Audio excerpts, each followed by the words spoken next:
educação. Esses são os conceitos e concepções que fundamentam o presente trabalho. Guiadas pela certeza de que há muito mais informações, cultura e conhecimento em cada esquina do que se pode deduzir, foi trilhado o caminho da pesquisa para reconhecer, catalogar, analisar e se conscientizar desse patrimônio material. Este projeto de pesquisa visa reconhecer importantes elementos, figuras célebres e tradições que compõem a forma da cultura musical de São José do Rio Preto e região. É necessário tornar claro ao leitor que de forma alguma este trabalho se considera completo e reconhecedor das ínfimas partes que solidificaram o atual cenário cultural musical. Muito pelo contrário, quanto mais se pesquisava, mais nítido se tornava o quanto ainda não se sabia. Tratamos então de, entre tantas possibilidades igualmente importantes, escolher algumas que para nós representavam maior destaque ou sobre as quais conseguimos apresentar maior quantidade e qualidade de informações. Deixamos, portanto, o convite para que você também atue como um preservador cultural e registre o patrimônio imaterial musical que conhece enquanto cidadão riopretense. Vamos juntos caminhar nessa trajetória, felizmente sem fim. Aqui neste material, disponibilizado no YouTube e no site, você poderá conhecer o material teórico organizado com os conhecimentos obtidos no trabalho de investigação e pesquisa dos elementos musicais abordados. Pesquisas com importantes profissionais nas áreas de atuação referentes e os arranjos para viola e violoncelo compostos e interpretados pelo duo Oliveira Santos.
Então, eu queria começar, agora a gente começa, perguntando para você qual é a sua relação com a música caipira, com a viola caipira, como ela começou, como foi essa trajetória?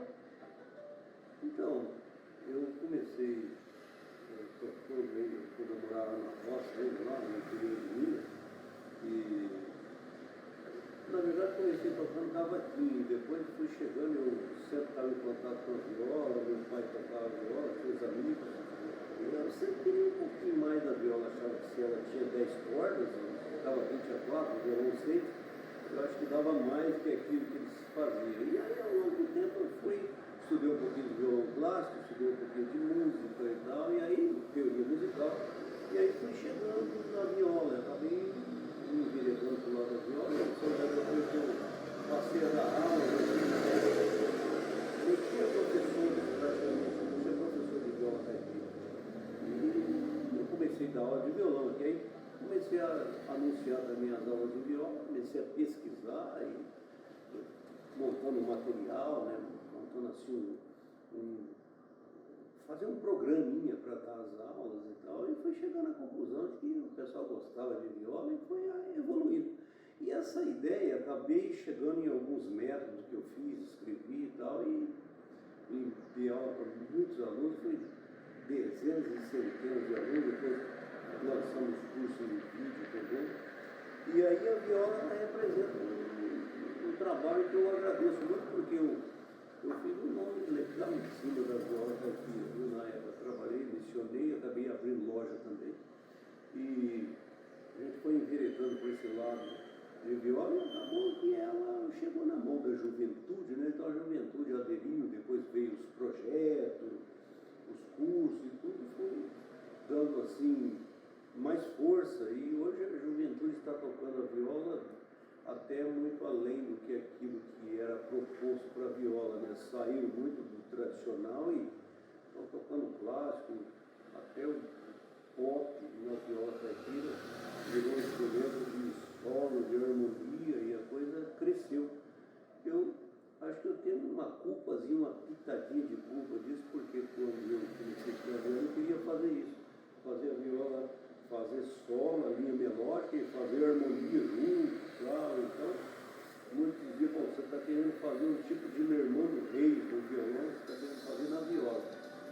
Quando eu fui lançar meu primeiro método, livro lá na editora Record, que eu acertei com a Record, eu deparei com muita gente lá em 1980 que estava fazendo isso, estudando para melhorar a qualidade da execução, tudo da viola. E São José do Rio Preto foi um celeiro disso, porque aí a coisa cresceu bastante, música sertaneja, que a televisão, então o pessoal de São Paulo vinha aqui e fazia isso aqui com um ponto, uma cidade metrópole, para ir para Mato Grosso, Goiás e tudo, então aqui ficou uma referência. Isso foi legal porque cada vez mais a gente tinha ideia que a viola estava sendo muito aceita, né? E foi legal essa ideia porque evoluiu bastante, viu? Atualmente ela evoluiu. Quando eu lancei meus primeiros videoaulas, foi um dos primeiros a lançar videoaulas de viola caipira para o concurso. Deu uma repercussão muito grande, inclusive internacional. Foi para vários países, foi legal pra caramba.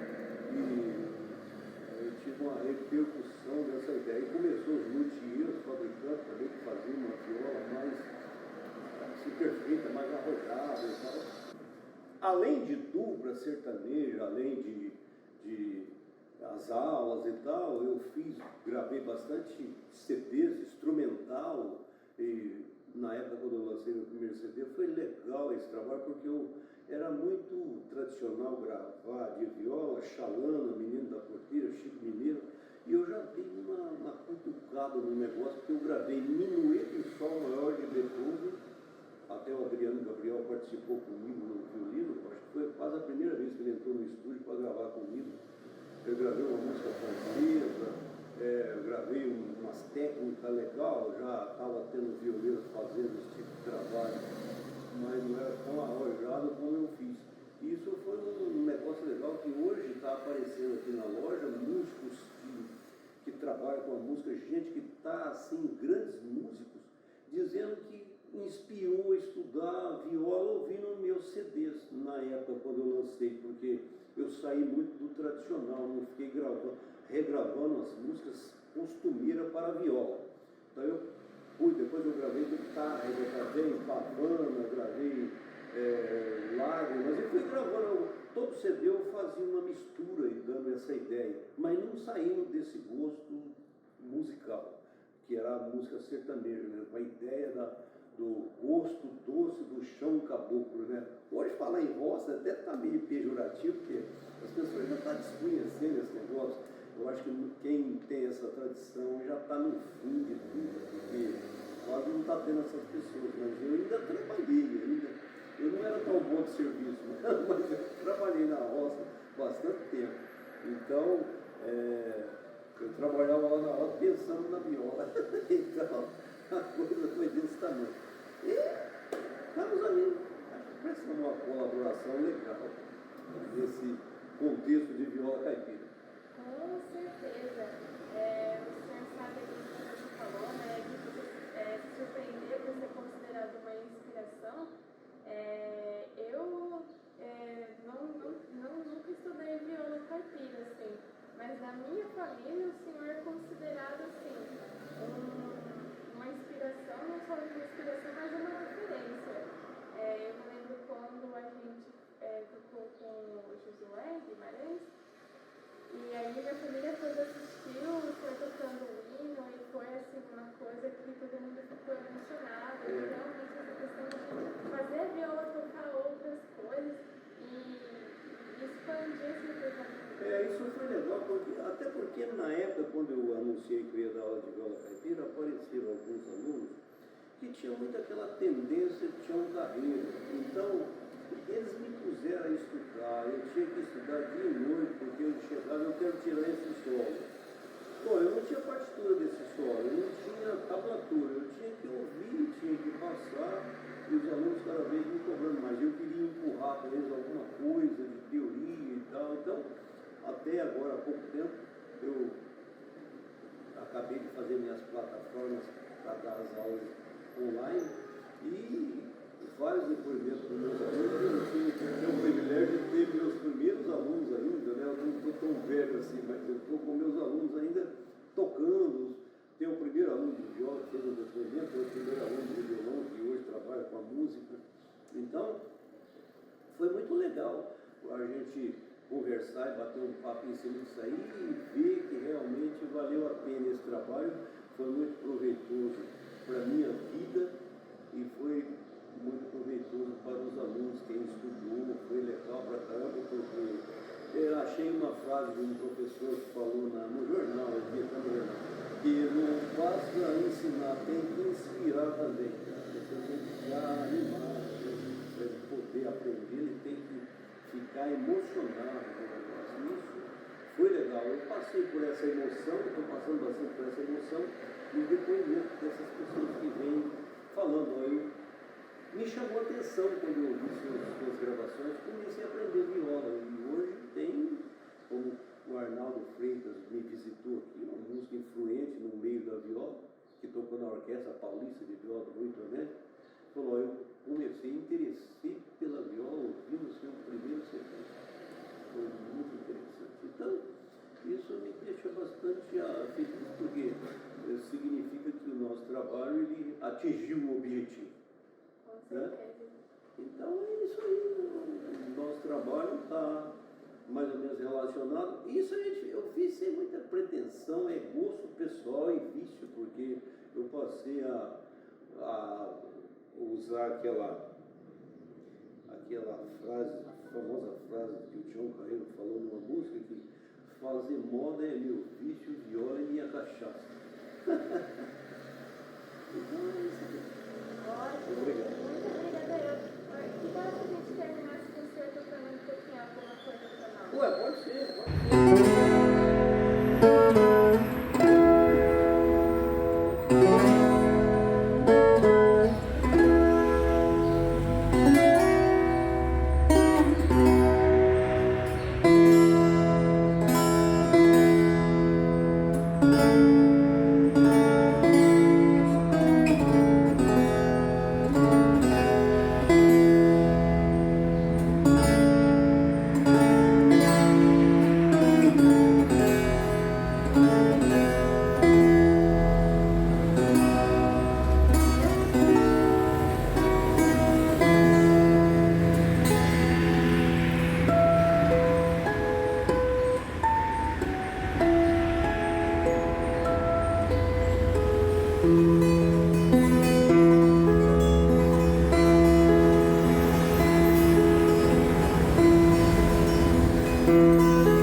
E todo ano o senhor faz a Todo folia de ano, reis? todo dia 6 de janeiro.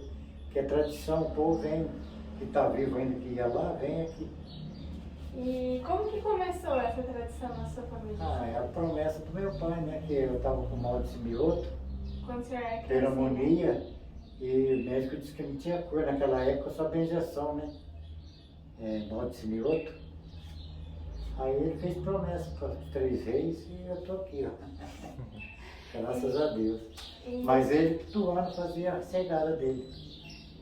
Aí eu fazia o quê? Ele faleceu, eu pedi para não acabar, e a promessa era para mim mesmo, né? Todo ano eu publico no Diário da Região, tem tudo guardado aí. E eu vi que a sua irmã também ajuda, né? Que o meu pai, quando era vivo, minha mãe, eles faziam a festa lá, a chegada, e depois eles cantavam lá, rezavam o terço, aí eles vinham aqui para vir na capela. Aí eles traziam cachorro-quente, refrigerante para dar para as crianças. Naquela época nem refrigerante não era. Minha mãe fazia aquelas latonas de 20 litros, de que suco, lembra? Aqueles pacotinhos? Sim. Que suco. Aí eu fazia a chegada aqui, a folia de reis. Mas naquela época era 4, 5 folias de reis, mas agora está acabando a tradição, não está tendo nem folia de reis quase. A única folia que vem sempre aqui é o Luz do Oriente e a do Folia Paulista, agora de Bacite. E a minha mãe comentou que você ia fazer neste ano o estilo baiano e o estilo paulista? Todo ano, né? Que vem aquela que vai almoçar, é a que tem a zabumba e a flauta. É folia baiana. E a paulista é essa aqui, ó. Nós fomos lá no Pai Eterna, aí, Luz do Oriente. A folia do senhor chama Luz do Oriente? Não, é deles. A promessa é minha, mas é eles que vêm. O dia da Santo Reis é eles que vêm. É tradição deles, né? Tempo do meu pai, né?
que os santos reis me abençoem nesta hora. Um Natal com alegria que desejamos para a sua família. Cantando o terno de reis, na sua morada cheguei. O portão estava aberto, no seu cercado entrei, para dizer nesta cantiga o que o santo reis pediu. Acordai, ó cidadão, ouça bem esta canção que da nossa mente saiu. Sei que tens bom coração, foi isso que eu senti quando cheguei no seu quintal e junto à porta me dirigi. Junto com o pessoal, eu caminhando na frente. Pode olhar pela janela, veja a noite como é bela e abra a porta pra gente.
Então a gente está aqui com o professor Sérgio Burgani, ele que é professor do Departamento de Música da Unesp de clarineta e também clarinetista da USESP.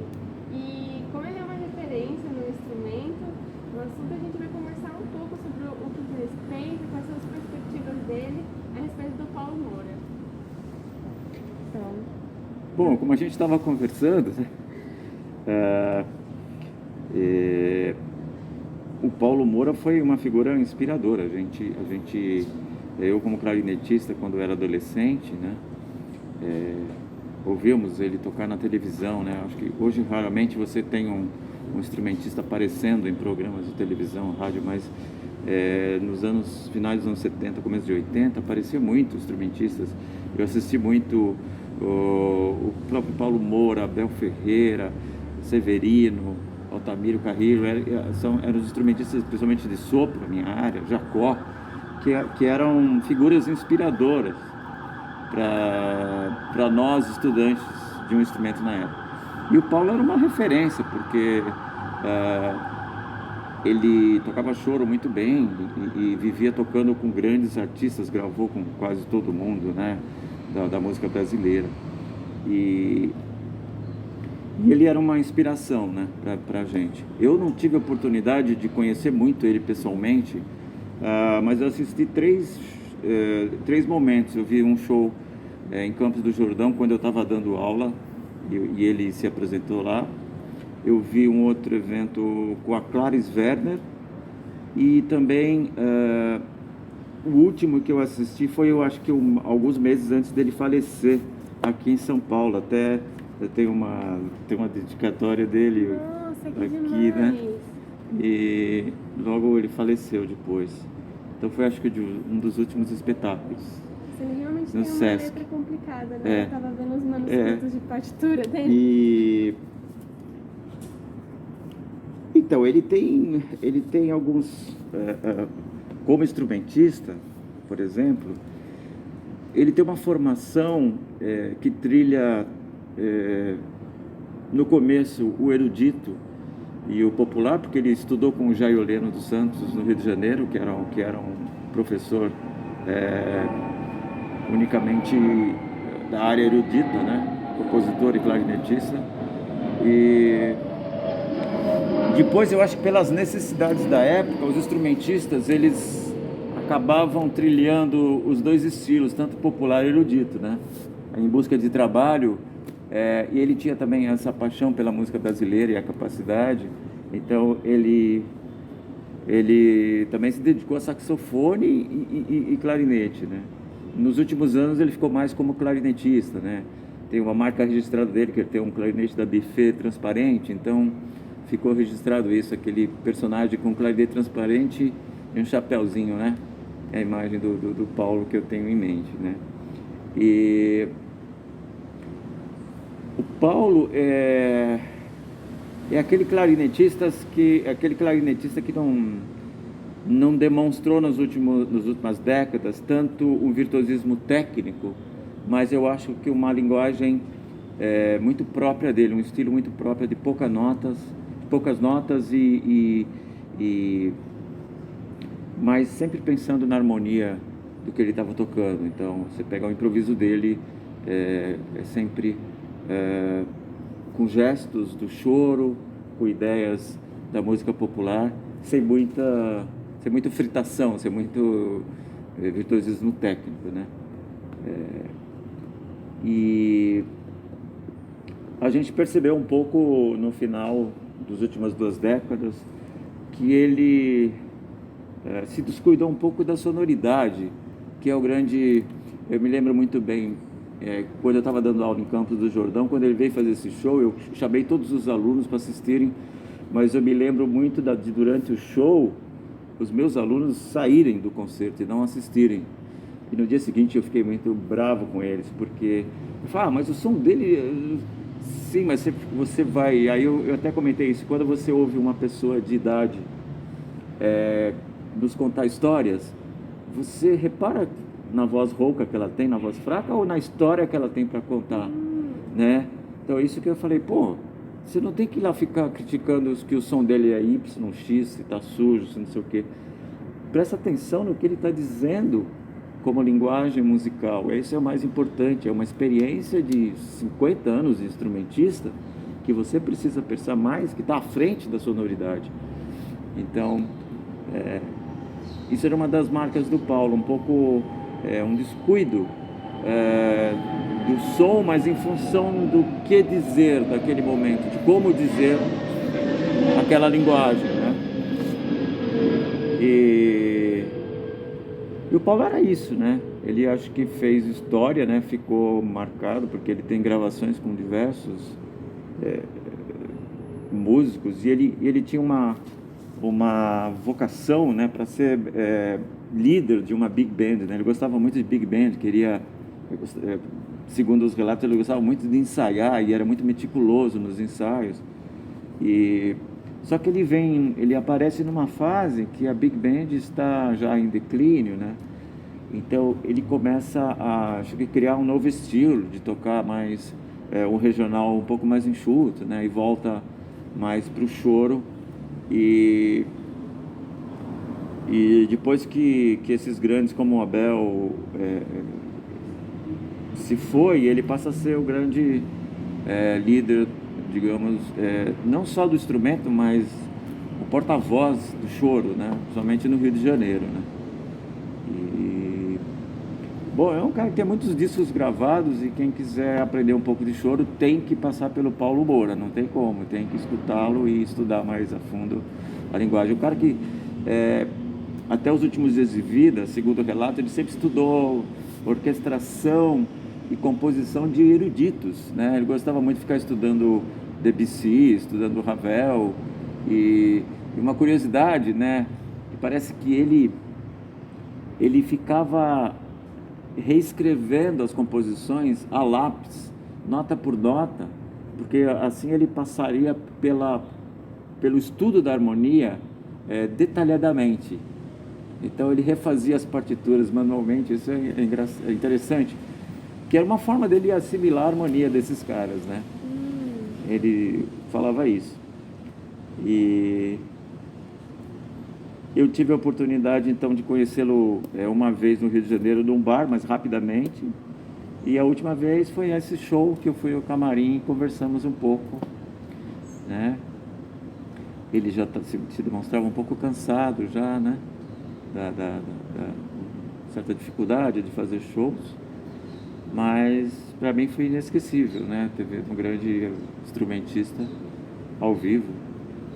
Foi bem marcante, né? Eu guardo com muito carinho esse meu autógrafo aqui, né?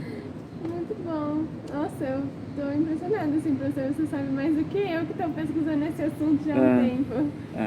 Sim. Ele... Bom, é que eu lido com isso já há muito tempo. Eu gosto também, trilho um pouco da música erudita e popular também, né? Eu venho da música popular porque nasci em banda, e vim de bandas, e banda a gente tocava mais samba, mais choro, mais marchas, e muito pouco de erudito. Eu começo a ter contato com música erudita só com 16 anos, de 15 para 16 anos, na Escola Municipal de Música em São Paulo. Pela primeira vez eu fui estudar com um clarinetista especializado em música erudita, né? Você é de São Paulo, então? Eu sou de São Bernardo do Campo, aqui pertinho, do ABC. Entendi. Mas, como meu professor, ele tinha um medo que a gente partisse para o lado popular e começasse a tocar saxofone, como todos eles fizeram, ele nos proibia muito de tocar música popular. Então aí eu passei a ser erudito, mas eu nunca larguei o gosto pelo popular, não, né? E também sou integrante de um grupo de clarinete chamado Sujeito a Guincho, que a gente faz muito choro lá também, muita música popular. Então, bom, mas o Paulo é uma referência mesmo, então eu acho que qualquer clarinetista precisa escutar o Paulo para ter um aprendizado da nossa linguagem raiz, da nossa linguagem de música brasileira instrumental, muito importante, né? Ele deixou registros incríveis, tem que escutar, Certo. seguir. E nós como riopretenses também, porque faz parte da nossa história. Isso, né? um personagem importantíssimo da história brasileira.